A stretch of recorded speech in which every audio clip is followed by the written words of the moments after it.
अस्सलाम वालेकुम friends and welcome to learning place. तो आज की इस वीडियो में हम बात करने जा रहे हैं कि हम गूगल एडसेंस के अप्रूवल की जो मिस्टेक नंबर 1 के बारे में हम बात करेंगे कि रिस्पॉन्सिव थीम में कौन सी मिस्टेक जो यूजर अक्सर करते हैं, तो इसको हम कैसे फिक्स कर सकते हैं। तो गूगल एडसेंस की जो पॉलिसी में सबसे पहली पॉलिसी है वो आपका थीम होता है, वो रिस्पॉन्सिव हो।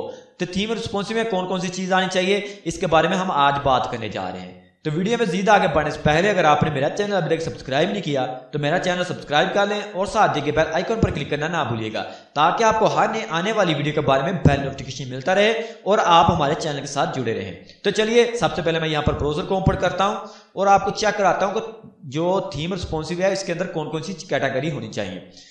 तो यहाँ पर गो आईबी यहाँ पर एक आपको मिलेगी, इसके अंदर जो आपको एक वेबसाइट मिलेगी, इसके अंदर काफ़ी टेम्पलेट मिलते हैं ब्लॉगर के लिए। तो इसी के अंदर हम रहते हुए यहाँ पर रिस्पॉन्सिव थीम यहाँ पर हम टेम्पलेट को यूज करेंगे।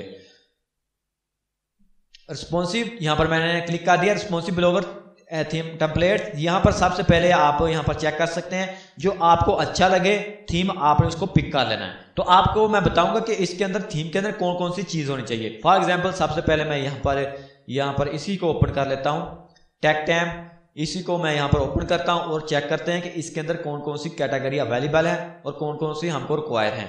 इसका लाइव प्रीव्यू चेक करते हैं सबसे पहले। तो इसका लाइव प्रीव्यू चेक करने के लिए हम इसका जो वाटर मार्क है यानी फ्रेम के अंदर जो HTML का आई फ्रेम है इसके अंदर इसको यूज़ कर रहे हैं, तो हम इसको करेंगे इसकी जो रीजनल वेबसाइट है उसके अंदर हमको ओपन कर लेते हैं, क्योंकि इसके अंदर कुछ ऐसे फंक्शन होते हैं जो आई फ्रेम के अंदर जो हिडन रहते हैं और वो ओपन नहीं होते। तो सबसे पहले बात जो आती है वो आती है नेविगेशन बार की। तो नेविगेशन बार जो आप यहाँ पर देख रहे हैं ब्लू कलर की, ये होती है नेविगेशन बार। तो नंबर 2 पर बात आती है ये सैड बार, इसको हम कहते हैं सैड बार। ये भी आपके टेम्पलेट्स के अंदर यानी आपके थीम के अंदर होनी चाहिए।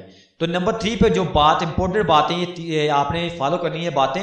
तो नंबर जो 3 पर आते हैं फूटर आता है, तो इस आपके जो थीम के अंदर फूटर भी होना लाजमी है। अगर आप फूटर के बगैर यूज कर रहे हैं तो आपको एडसेंस का अप्रूवल नहीं मिल रहा। तो अगर आप साइड बार के बाद बिना यूज कर रहे हैं तो फिर भी आपको एडसेंस का अप्रूवल नहीं मिलता। तो उसके बाद जो नेक्स्ट बात आती है वो 4 नंबर पे वो आती है थीम रिस्पॉन्सिव हो।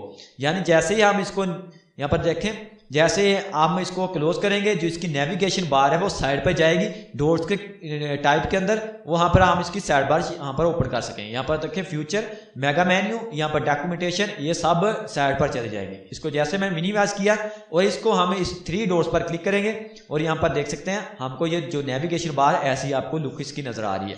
तो इसके अंदर और क्या जो चीज़ वो हिडन हो जाती है, वो यहाँ पर इसका सबसे ऊपर जो हाइडर है यानी स्लाइडर है वो यहाँ से इसका डिसेबल हो जाता है, यानी डिस्प्ले नॉन हो जाता है। यहाँ पर देखते हैं अब इसकी पोस्ट ही शो हो रही है, जो साइड बार है वो नीचे चली जाती है। यहाँ पर चेक कर सकते हैं इसकी साइड बार वो नीचे आ चुकी है। तो आपने इसी को फॉलो करना है सबसे पहले। और नंबर 5 पे जो बात आती है वो कलर कम्बिनेशन की आती है। तो कलर कम्बिनेशन का मतलब यानी आप अगर यहाँ पर ब्लू यूज कर रहे हैं तो यहाँ पर नीचे आप आते हैं, यहाँ पर इसके टैग चेक कर सकते हैं, ये भी ब्लू है। अगर आप यहाँ पर रेड यूज करेंगे और इसका टाइटल आप ऑरेंज कर देंगे और इसकी जो डिस्क्रिप्शन है वो आप किसी और कलर में कर देंगे, यानी इसका कलर कम्बिनेशन वो खराब हो जाता है। इसकी मदद से भी आपको गूगल एडसेंस का अप्रूवल नहीं मिलता। आपने कलर कम्बिनेशन को जरूर फॉलो करना है। आपने अपने थीम के अंदर 2 या 3 कलर आप इसके अंदर यूज कर सकते हैं। ये ना हो आपने हर यानी जब आपने यहाँ पर लिंक के अंदर और कलर हो, या जैसे मैं यहाँ पर होवर करता हूँ, यहाँ पर ये देखें ब्लू कलर आ चुका है और वैसे इसका जो कलर है वो ब्लैक है। अब मैं क्या करता हूँ यहाँ पर इसका कलर रेड करता हूँ होवर पर और क्लिक पर मैं इसका कलर और कर देता हूँ। ऐसा आपने हरगिज नहीं करना, ऐसा थीम आपने यूज नहीं करना। आपको मैं यही रेकमेंड करूंगा, आपने वो थीम यूज करना है जिसके अंदर कलर कम्बिनेशन को फॉलो किया गया हो, यानी इसके अंदर 2 या 3 कलर ही यूज किए गए हो। फॉर एग्जाम्पल यहाँ पर देख सकते हैं यहाँ ब्लू, यहाँ पिंक और यहाँ पर ब्लैक कलर, इसके अलावा यहाँ पर कोई कलर यूज नहीं किया गया। यहाँ ऑलरेडी वाइट है, वाइट तो ऑलरेडी हर वेबसाइट के अंदर होता है और रेड भी होता है। तो आपने ज़्यादा मल्टी कलर का जो थीम है वो आपने यूज़ नहीं करना, ये गूगल एडसेंस की पॉलिसी के अंदर नहीं आता। उम्मीद है कि आपको ये वीडियो पसंद आई होगी। अगर आपको प्रॉब्लम हो तो कमेंट सेक्शन मुझसे साथ शेयर कर सकते हैं। अगर आपने कोई थीम ब्लॉगर के अंदर यूज़ करना है तो मेरे साथ शेयर कर सकते हैं कि आया हम इस थीम को यूज़ कर सकते हैं। आपको मैं रेकमेंड करूँगा कि आप ये थीम यूज़ करें या ना करें। तो इसकी मदद से आप पहली जो मिस्टेक है जो ब्लॉगर एडसेंस पर आप करते हैं वो जो हमने फिक्स कर लिया है। तो अगर फिर भी प्रॉब्लम हो तो कमेंट सेक्शन में सारा तब तक कीजिएगा। आज की वीडियो में इतना ही, तब तक के लिए मुझे दीजिएगा इजाजत। अल्लाह हाफिज।